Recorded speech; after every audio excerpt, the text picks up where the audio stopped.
My name is Jacob Tingen, and I'm the managing partner at Tingen Law.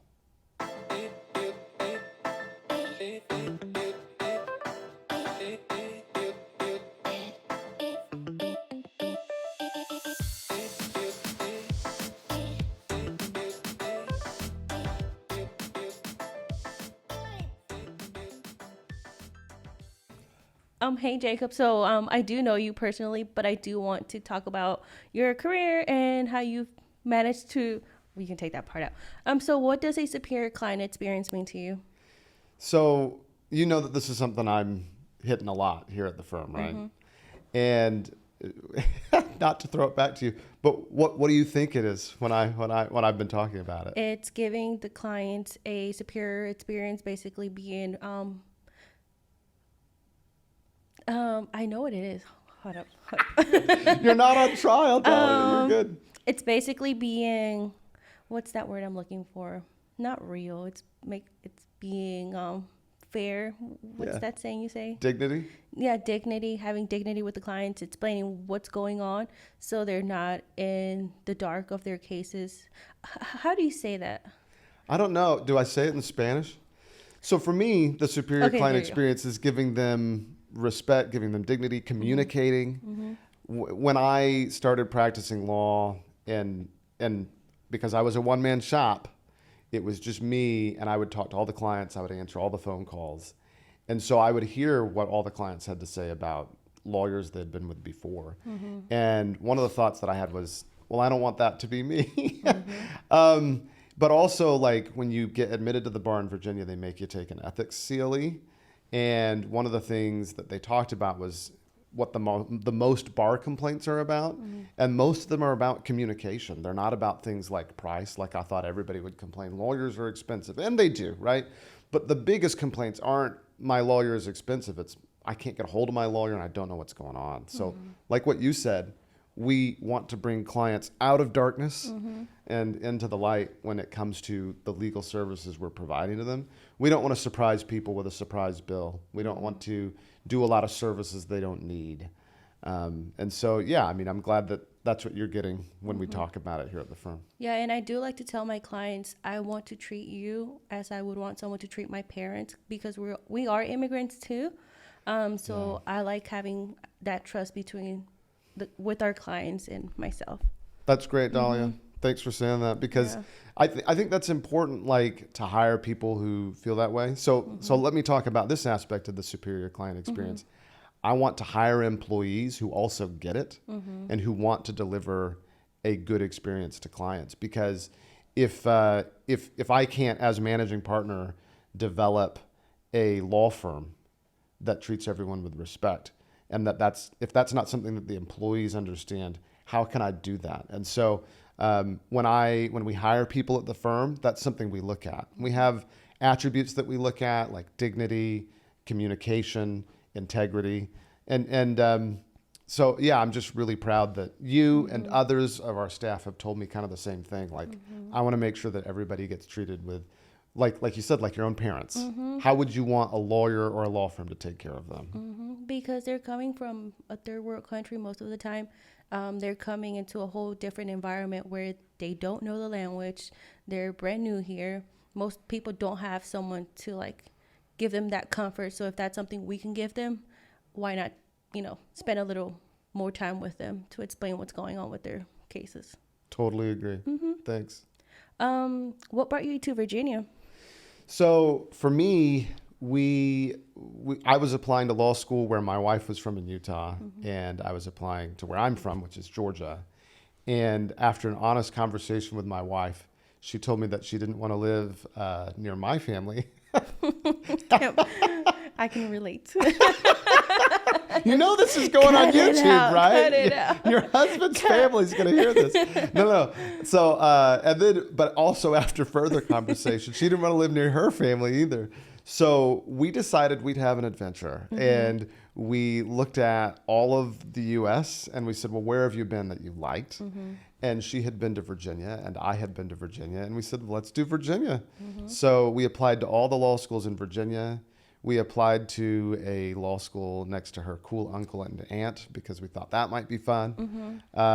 But I got accepted to 2 or 3 law schools here in Virginia, and chose to go to University of Richmond because it was closer to civilization than some of the other law schools. There's some law schools that are out there here in the state, but yeah, and we've loved it ever since. I mean, Virginia's home now.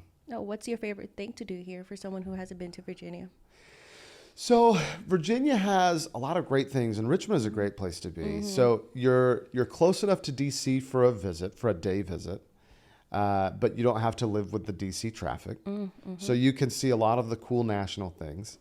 There's Shenandoah to the west, which is beautiful and amazing in its own right. So there's hiking. There's lots of hiking here and around Richmond too. And then there's the beach, and Virginia Beach is great. The other thing that I would say about Richmond is, being the river city, is that there are a lot of like river things to do, and there are a lot of lakes and bodies of water. So there's always like water stuff that you can do in Richmond. So I really enjoy that. My wife and I, one of our long-term goals is to become better water people, because it just seems so fun to do around here. So what have you focused on in your career As a lawyer? as a lawyer? So for me, I always wanted to be a business owner. When I went to law school, I was choosing between an MBA and a law degree. And one of the thoughts that I had was, well, you can't practice law with an MBA, but you can be a business owner with a law degree. So I chose law school in part for that reason. So one of the things, though, that I've discovered that I really enjoy is I do enjoy representing clients. I love going into court and coming out with a win. It feels so amazing. It really does. And I've also discovered that I enjoy certain things about being a lawyer. I love oral argument. I enjoy that kind of experience. It's exhilarating. It is an adrenaline rush. It's super fun. But also, I see and understand that to move the law firm forward, to do more good, to deliver a superior client experience to more people, to take care of more people like your parents, that I have to focus on my business instead of be in my business. And so, and it's just fortunate, it's a happy accident that I also love the business management side. Like, I enjoy creating the processes that make life easier for the employees and the attorneys. And I like putting the puzzle pieces together and saying, okay, this is how this is going to work. This is how we're going to deliver something that's higher quality. And so I have done, in my practice as a lawyer, I started thinking that when I went to law school, I wanted to do like corporate M&A. And then I didn't want to do immigration, but a lot of my career has been in immigration. But I wrote and published that book on federal trademarks. So I've done a number of IP things. And then I've just always been an entrepreneur and interested in business. And so I've had a lot of opportunities to work with businesses as well, and small business. And so, and now I'm transitioning to more of a role where I'm primarily managing the firm and still taking on a couple of clients here and there on some specialized issues. So the things that I like to do now are litigation that's likely to affect change, business relationships and consulting. But primarily I'm managing the law firm so that the other lawyers and other employees can grow. And so I'm excited that we're building out our litigation practice. We're building out personal injury. We have a very strong immigration practice, and we do that humanitarian and family immigration, and we're also growing into that business immigration. And then also I'm excited that we're doing more business and IP as well. So it's been a cool career. I love it. I think one of the most interesting things, and I guess feather in my caps, is there is one aspect of immigration law that's tied in with business, which is, there are a lot of factors of immigration law tied in with business, but one of the things that's particularly interesting is there's a millionaire visa, there's the EB-5 visa.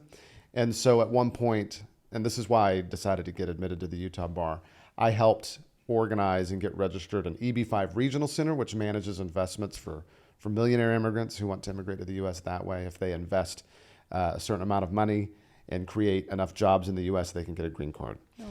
And so I was able to primarily do all of that work. We didn't hire that out to anybody else. I was a principal of the company.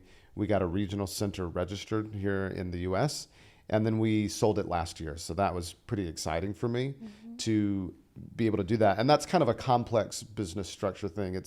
It's kind of near the high end in terms of complexity, and, doing kind of business law and immigration law. So it's been exciting to do stuff like that, which comes up every now and again.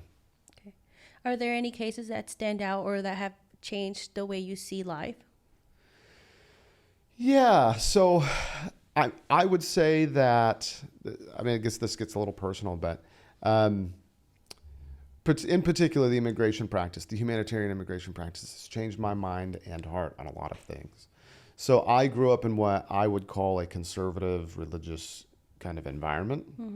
And I'm still very religious, but no longer what I would describe as politically conservative. And part of that was on the issue of, and I know this might be controversial, but this is a real experience I had on the issue of abortion.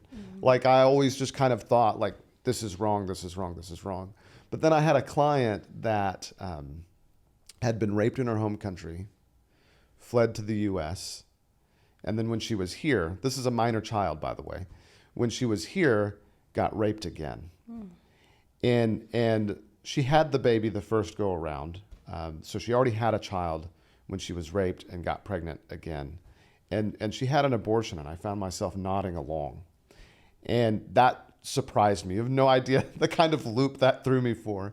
And then I was heavily involved in her case in helping.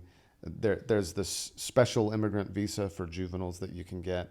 And so I don't normally do the family part, but I did for her and managed to get her a green card. And I'm proud of that. I think that was, I was able to help her, somebody in this very difficult situation that she would not have been able to solve on her own. And to do that, and I can't remember if we did that one pro bono or not. I'm pretty sure.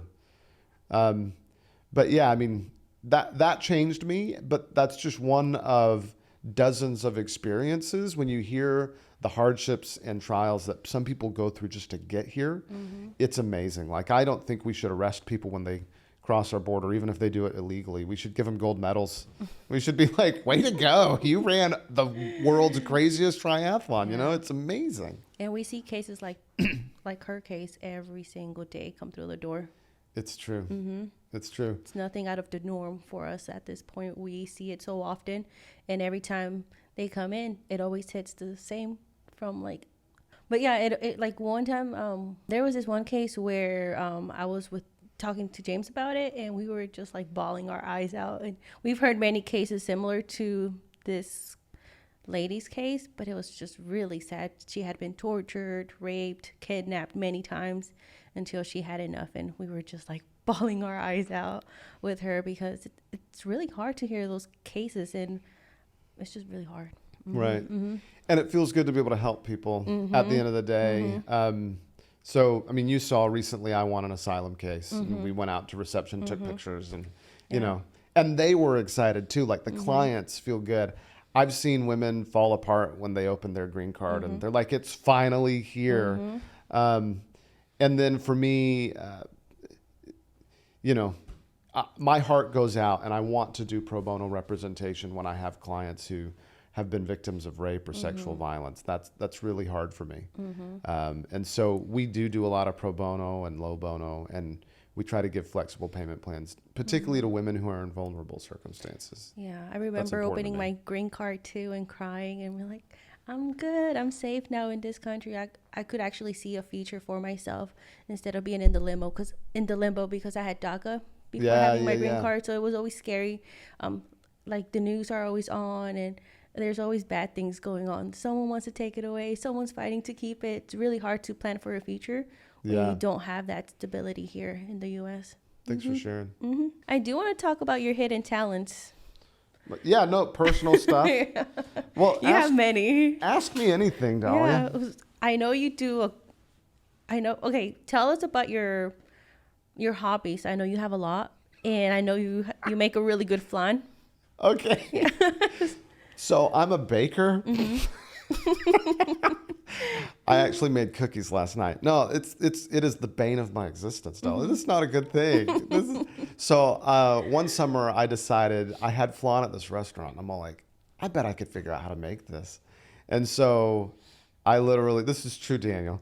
I I spent the whole summer. I made like a flan a day for like 3 weeks. Tanya was like, "Why do we need so many eggs?" And I ruined like the first 2 weeks because flan is hard. Like flan is not an easy dish to figure out.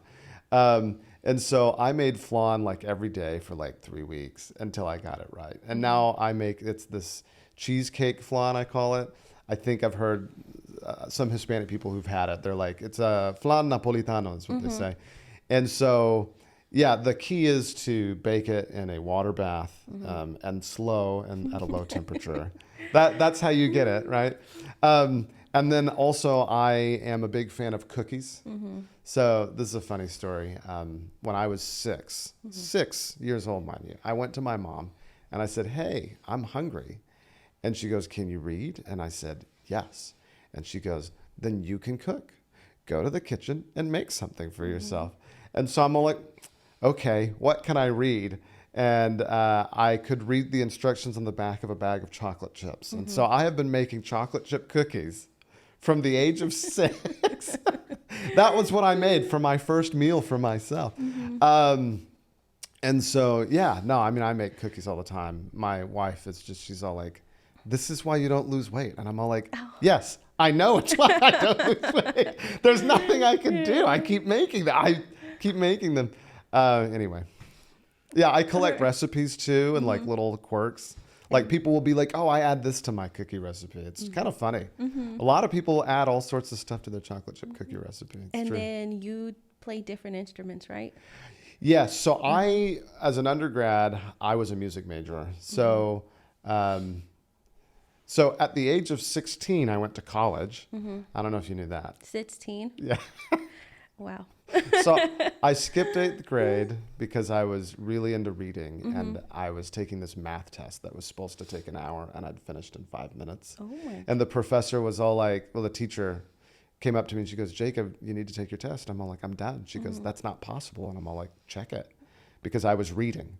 I was reading Robert Jordan's The Dragon Reborn.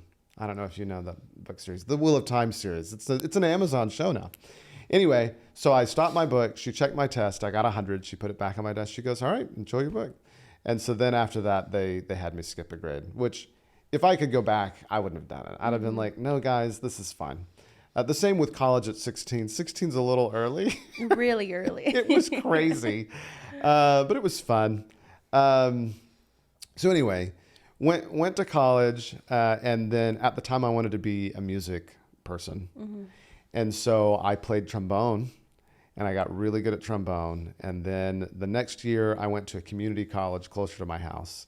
And then that year they didn't have it because it was a smaller community college. They didn't have a band program. So that year I was a musical theater major and I got to do a lot of show choir and dancing, which no one wants to see. Nobody wants to see me dance. And then, although I'm sure somebody could look up those old videos at Gordon College. And then I got to BYU where I did trombone. So I play trombone. I play piano okay because I took group piano and I actually picked that up pretty decently. I want to learn guitar. So this next year while I'm in Spain, I want to learn guitar. That's one of my goals while I'm there is I want to practice like 30 minutes to an hour a day because I think that's what it takes. Anyway. Nice. I know you do mentoring with the youth. Is that something that stemmed off from like, okay, how can I word this? You working with the youth and influencing them for the future. Like church or like education? Both, because you do I do college both. classes and the church youth group. So I'm a member of the Church of Jesus Christ of Latter-day Saints, which is fun. And one of the things that they have is a lay ministry. And so that means nobody gets paid, but everybody volunteers. And I have been pretty heavily involved with my youth ministry for many, many years. And lately I have been with the young men group, ages 16 to 18, and just kind of being with them. And that's really what it's about. It's not about having any particular skill. It is just being with them and being available to just be there and listen maybe on occasion, but just spending time with them. I think it makes a difference. Sometimes I'll have some of these young men come up to me and ask me questions. And I don't know if I give any particular wisdom, but I really do think just every young person needs a number of adults in their lives. I think after the studies show that like after the age of 14, parents have zero influence in their child's life. Like you think you have a lot of influence, and you probably do. Like your home environment matters, right? But like the influence that you have over your child lessens the older they get. And so you just need your child to be surrounded by like good influences, because you never know what moment they might ask an important question and need someone to hear that and give an important answer, or even an unimportant answer. So there's that. And then, so I love doing that. And then the next thing that I would say is on the education side. I feel like it's very important for lawyers to mentor other lawyers. I know that when I first started, I probably didn't reach out enough for mentorship, and my first efforts were not super successful, unfortunately. And that's not to condemn the lawyers that I reached out to. Like I said, I didn't reach out to enough. And later in my career, as I've gone on, I've found better mentors. You know, and in fact, there are a handful of good mentors. Like I want to give a shout out to Bill Bennis, who's excellent. Bob Redmond is the attorney who handed me off the pro bono cases, so he's very good. Someone that I've gone to for workers' comp is Michelle Lewayne here, the injured workers law firm. She's also excellent. And then somebody else who is amazing at University of Richmond School of Law. Well, U of R Law School is filled with amazing people. So if anybody is looking to go to law school, I know it's not as highly ranked as other schools in the U.S. News and World Report or whatever, but what an amazing set of people. You've got Tara Casey, James Gibson. I want to stop naming names because I'm not going to name enough. Andy Spalding is there. He also goes to my church, but he's amazing, and you can tell he's a brilliant lecturer. I've seen him at church, but I actually never got to see him at school because he didn't start until after I was gone. Kristen Osanga, she's awesome. And some of these people probably don't know that I think they're super amazing. The IP staff in particular at the law school are fantastic. Okay, so enough about that. But yeah, there are good mentors out there, and I want to be one of them. And so if a law student reaches out and says, "Hey, Jacob, I want to shadow at your office," the answer is yes, period. It just is. And then also we've worked with Maggie Walker's Governor's School, which has high school students, and we'll have them come in. And one of my goals for those students is that I don't want to invite high schoolers in to just file papers. Instead, what I'll do is I'll take time to actually have them think through a legal analysis for to argue for asylum. And so that's what I've done with a handful of cases. And I have been surprised by the perspective of young people to help me with some of those cases. I actually had one kid come up with a brilliant argument, but it's also just fun to get to know these kids, particularly the Maggie Walker ones. They're super smart. This one kid could do a Rubik's Cube in 10 seconds. It was awesome. Yeah, no, I took a recording. I'm all like, "You've got to do that again so I can show my kids." And he's all like, "Okay." But yeah, no, I love mentoring people because I think it's important.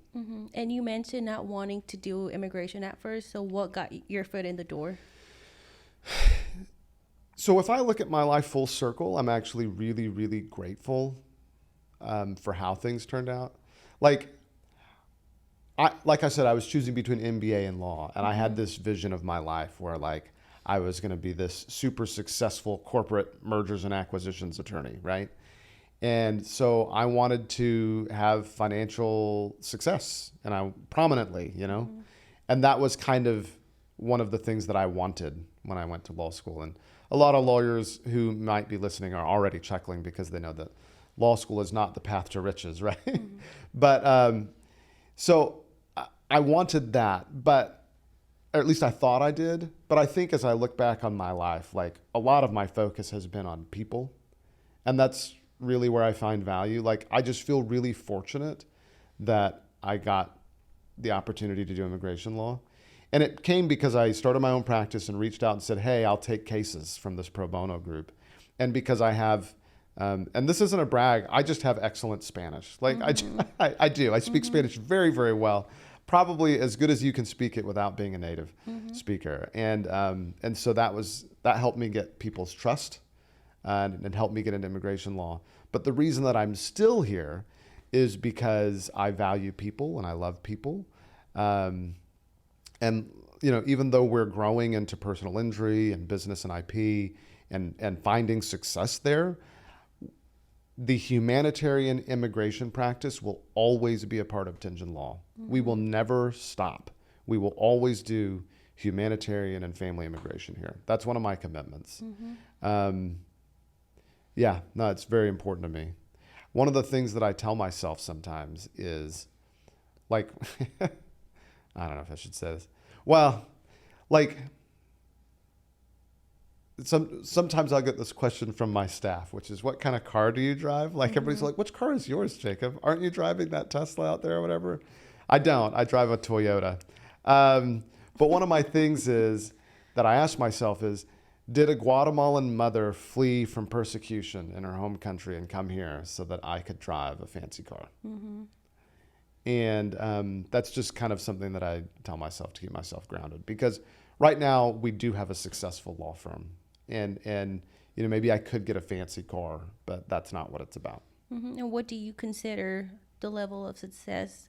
Let me go back. How do you calculate success in your business?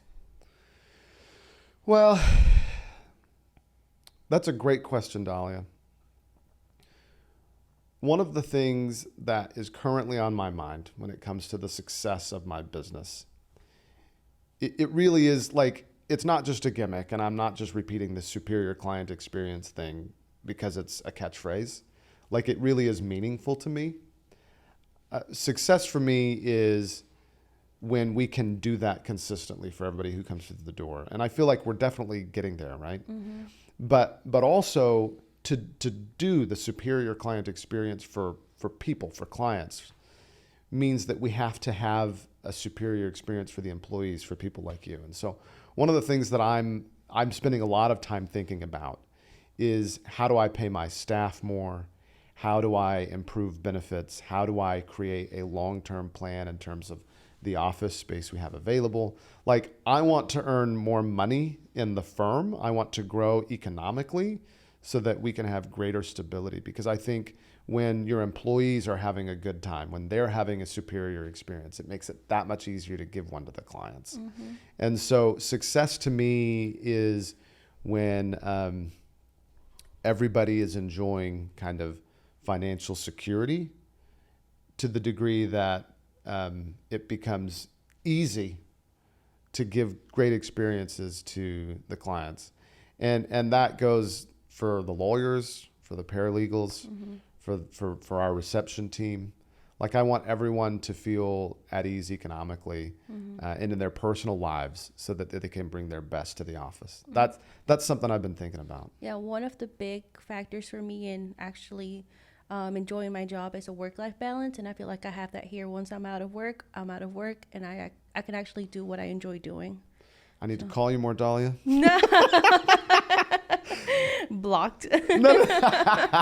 No, I'm proud of that too. Like, I'll hear I'll have paralegals like you and others who will tell me kind of these stories from their other employers, and I just don't get it. Like, I don't understand how. I understand that law is a high demand job, but that's one of the things that I think, to give dignity to the clients, first of all, but I also want to give dignity to my employees. Like, that's important to me too. Like, sometimes I'll hear lawyers tell stories, like non-flattering stories about their clients. And I'll think to myself, well, I don't want to tell unflattering stories about my clients to other people. That's a decision that I've made. But the same is true of my employees. Like, I don't want to tell unflattering stories about my employees either. And I want you guys to know that, like, hey, actually, I want to talk about this. When you first came, you were like, I can put out fires. I like to do it. And I said, no. No fires. What did I say? You were just like, we should have the bare. Oh, you were basically saying we shouldn't be at that point. We should plan ahead, so you're not stressing out about it. Right. My philosophy is we shouldn't have fires, because if you have a fire, it means that you didn't follow a process correctly, or that if you have a fire, it doesn't, like, I don't want to have employees who are heroes and who burn themselves out. Rather, I want to follow the processes so that we avoid fires entirely. I don't want firefighters. I want paralegals. Yeah, and like I've told you, I feel comfortable going on vacation and not having to worry about what's going on at work. I can actually focus on what I'm doing and being with my family. Yeah, when Travis started here, that's one of the things he said actually, was that when he came into the office, he was all like, it's really quiet for a law office. It really is. Yeah. And I explained it's the processes. It's the fact that we've engaged in system design, and we have determined a way to work through challenges in a way that avoids fires. And I think that that creates a better experience for the client too. And what I like about here is that if there is a problem, we work it out as a team. We get everyone's opinion instead of just like coming up with a solution and giving it out to everyone. We actually talk about it and discuss possible solutions so everyone's on board. Yeah, I mean, that's important for a number of reasons. So this is part of that business management piece that I enjoy, which is it's a problem if you don't communicate well. And so communication is one of the 5 principles that we have when we look for a good employee. And so we have a little card there, a little poster card. But communication to everybody, I think, is also part of dignity, right? We want to give everybody dignity. And so that means making sure that everybody's in the loop and feels like they have a say. And frankly, like, you know, I might think I'm a smart person, but I have learned, like, from mentoring these high schoolers and stuff, that they're usually smarter than I am. And so when you get a group of people together, they tend to be smarter than just one person. So that's helpful too. What has been the hardest part of running a business while at the same time practicing law? Oh, that's a challenge. I think for me, I have sacrificed work-life balance so that others can have it, but I'm trying to get better. No, I was talking to my brother about this the other day. For me, the problem is once I spot a problem, I work it till it's done. Like, I love the puzzle, and I just puzzle at it and puzzle at it. And so I know that I tend to get a little obsessed with even tiny details, which is unusual because I'm generally a global thinker. But when it comes to solving a problem, I work it till it's done. And so that can be troubling because a lot of times when it comes to growing a business, it comes down to doing things consistently, like those processes. It's like going to the gym. You can't build muscle unless you go in and have an exercise program and follow it. And it's the same with a business. And we've been talking about that with our marketing efforts lately, is that we need to have some consistency so we can build some marketing muscle, right? And so that's one of the reasons to use this video studio and the way we're doing it. So I would say, though, that when you're daily representing clients, it can be challenging to do that work for the clients and run a business at the same time. So I haven't figured out the balance for that, but that is one of the reasons that I'm stepping back to focus on my role as managing partner and less on my role as direct attorney for clients. That doesn't mean that I don't help manage workloads and cases. It doesn't mean that I don't do client relationships. I absolutely do, and I'll meet with clients. But definitely, what's cool about this is that I can help more people this way. Like, if my goal is to keep clients away from other law firms and bring them here and give them a superior client experience, I can do that better by working on the firm rather than in the firm. It's a challenge, though. It's always a challenge. Is there something, let me see. So with your clients, now that you're moving to Spain for a year, what's going to happen to them?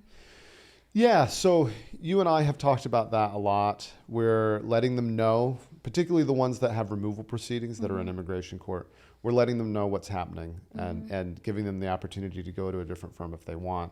But most of them already have, chosen to stick around, obviously. And I think it's because they understand that we're delivering a consistent experience, no matter which attorney is working the case. And I'm really grateful to you and the other staff for making that possible, because you guys are following the processes. But as far as my clients, on the forms side, they're getting the same message.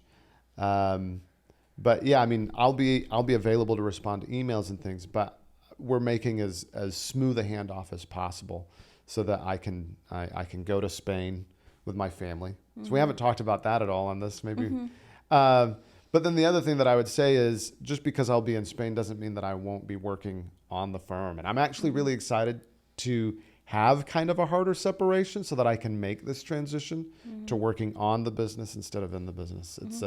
It's really challenging for me to let go because, like I said, I work the puzzle, and that extends to clients' cases too, which is why I've had success with some clients who've had cases turned down by other firms. But it's time for me to do that generally because it will lead to more good. And why Spain? What's taking you Okay. from us? Yeah. So we'll talk about Spain for a second. So one of the things that I feel really blessed about is that I have a business that I've got set up to the point that I can go to Spain for a year. My youngest child is just went through kindergarten. She's going into first grade. And my oldest is not yet in high school. And my wife wants to get back into the workforce and has always wanted to live abroad. And so she asked me a couple of years ago, hey, I'd like to go to Spain to either go to school in Spain or maybe to work in Spain. And so there's a visa that's available. It's kind of a multicultural, it's an exchange visa, where she will be teaching English in a local high school. And it's the NALCAP program. And I will be managing the firm from there. And we'll be living there with our family. And, it's a difficult thing for our kids. I think they're really nervous. I think our oldest in particular is taking it kind of hard because she has friends now. That becomes part of your identity. Your value system moves away from your family and towards your friends between now and 14. And then you don't care what your parents think at all ever for another 8 years. And so that's what's been happening. It's been kind of tough at home helping them transition. But I think they know we love them. And this should be a good experience for Tanya, for me. She's really good at Topgolf, by the way. And bowling, apparently. So for the uninitiated here at the firm, we this is something that I've been wanting to do for a while. But I've only started since reading this book called Profit First. So if you're a business owner, read Profit First. Excellent book. But once a quarter, we take our staff out. And so we started this year. We've been to Topgolf. We've been bowling. And then while I'm away, you're going to take everybody out for a Thanksgiving meal at someplace really nice. And then, but yeah, the idea is to do fun things outside of the workplace. Not too frequently. But just enough. but we've done Topgolf so far and bowling, and it's funny that the staff has latched on to my wife being good at things because this is a running gag in her life that like she's good at everything she does. When I met Tanya, she left for a mission for our church. She was gone for 18 months. So I met her, I went on one date, and then after that we wrote letters, like physical letters, like not even email. Okay. So I'm writing letters to her about once a week, and she's writing back. So 9 months in, the friend that we met through finds me and we're talking. She's like, oh, you're still writing Tanya? I was like, yeah. And she goes, oh, well, then I guess I should tell you that, she has this flaw or problem or whatever. I was like, what is it? And she goes, she's just good at everything she does, and it's infuriating. She's all like, she'll be better at you than everything. And I'm all like, yeah, I don't see how this is a problem. But then when she got back and we were dating, I asked her about this. I was like, so, your friend says you're good at everything you do. What do you? And she laughed and she goes, well, the secret to being good at everything you do, she goes, if I'm not good at something, I don't do it. So like, okay, fair enough. So I've learned that that's true. If she's not good at something, she just gets frustrated and she's like, I'm done with this. Goes away. Where do you see your business going in the future? Right. That is an excellent question. So I feel like we have a good business to consumer practice, particularly in the Hispanic market here locally. So a couple of places for us to go. One is I want to improve that business to consumer connection by expanding to new practice areas, which is something that I've tried to do in the past, but I think we're going to do it more effectively moving forward because we've productized or made so many processes for how we do things. I think we're on the cusp of really exploding on a couple of things, and personal injury is one of those areas. I also think for small businesses, and I don't mean like startups or funded businesses, but I think like ma and pa stores, I think, or like, people with landscaping businesses or construction businesses, I'm currently working on resources and materials to have a thriving practice there as well. So I think on the business to consumer level, and on consumer level, I'll include those small businesses, I think that we have a strong presence and a growing presence. So that's one place where I see us growing. The other place that I see us growing is just on a business to business level perspective. So one of the things that I feel grateful for is to have Travis Richards here at the firm. He is a litigator with more than a decade of experience doing high-level litigation. And if anybody can handle, high-level litigation for complex litigation for businesses, he's worked for banks, on intellectual property issues, patent law issues, and he's litigated everything. He's gone toe-to-toe with Google and IBM and big companies. And so I know that he has vast litigation experience. So I'm excited to have him join the team, and he's excited to be here and to help grow that side of things too. So I want to strengthen our business-to-consumer practice, and I want to launch a business-to-business practice, which is something we're pursuing. So how do I plan to do that? One of the things that we're doing is we're streamlining our processes. We're improving our processes. I know that you've said that this is, the great work-life balance because of the processes has made life better for you at this firm. And so what's interesting to me is, how I'm always working the puzzle. I could see how we can get even better, right? Like even more efficient so that we can do even more work. So we're headed in that direction. And then the other side, and we'll do that and we'll create resources and materials for both our business to consumer and our business to business practices. The second thing that we're doing is, and this is something that is of great interest to me, is marketing, in particular video marketing. And so the plan is to move forward with consistent video. At least once a week, I want to be publishing a video, an interview style like this, so that people can not only get to know our firm better, but the work we're doing. So you asked me about some of our cases. One of the exciting things for me is that I am interviewing clients whose cases we've won, some of these asylum cases, some of these green card matters, and really getting to the root of what they've lived through. And it's kind of exciting. And I think people are excited to share their stories because they want to be heard. And I think that there's space in today's world for people to hear from our clients, particularly on the humanitarian side, but also to hear interesting legal insights and business insights on both sides, this business to consumer and this business to business. So that's kind of how and where I see us growing. I don't expect us to grow beyond immigration, business and IP, and litigation.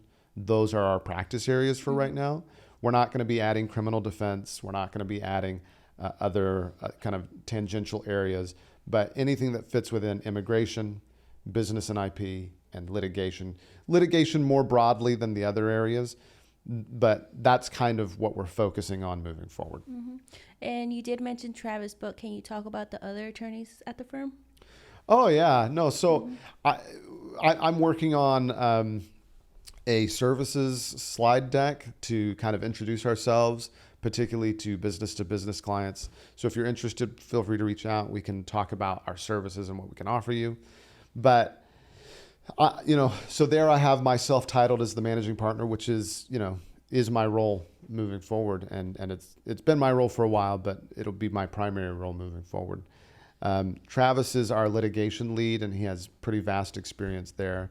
Trent Powell has been with me now for a decade, and almost a decade. I guess it's about 8 years, but he is excellent, and he gets immigration law. He's been winning appeals with the BIA, which is unusual. They have a 2% turnover rate, and I think he's closer to like 50%. So he seems to be winning cases left and right, asylum cases too. So I'm actually really proud of Trent. I think he's doing a great job. And then we've got James Williams, who is a bit of a younger attorney, but I don't know of a more humble, more committed person known to mankind.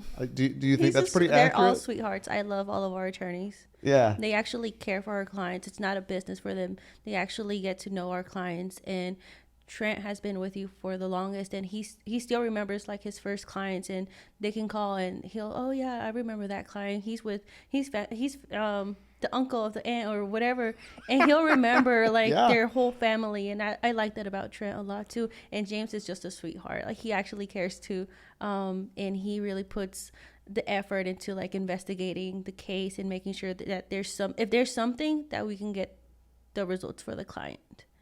Yeah. It's a great comment. Our attorneys are excellent. I kind of have jokingly said that sometimes our clients will want me to represent them, me personally, because my Spanish is so good. But sometimes I'll jokingly say, like, I think Trent would do a better job for you. But I think we just have different styles, and we've talked about that too. And so, our attorneys are excellent. All of them, just as human beings, are really good, but then also as legal scholars and lawyers, they're all very good at what they do, and you can trust any of them to do good, detailed work. And then Trent is fluent in Spanish. James is getting there. He's been practicing. Yeah, how is his Spanish? I'm not in the consult. He actually, he'll start speaking Spanish out of nowhere. I'm like, well, James, have you been doing Duolingo? He does. Yeah, he does. And he's been. James is a hard worker. He's another one with wide talents. He figure skates and bowls and all this other stuff. Yeah. He's an interesting character. I am delighted to be working with the people that I work with, and that extends to the attorneys and also the staff. So thanks. Well, Jacob, our time is done. Thanks for joining me. Thanks for talking to me. Thank you. It was nice getting to know you a little bit more from what I knew already. You had some good questions, some stuff that kind of surprised me when it came out. So thanks. Yeah. Thank you for watching this video. I hope that you enjoyed it. Please like and subscribe to our YouTube channel. We are so excited you're here, and we hope that you look forward to learning more about us here at Tingen Law. So subscribe. There's a button somewhere. I think it's down here. All right. Yeah.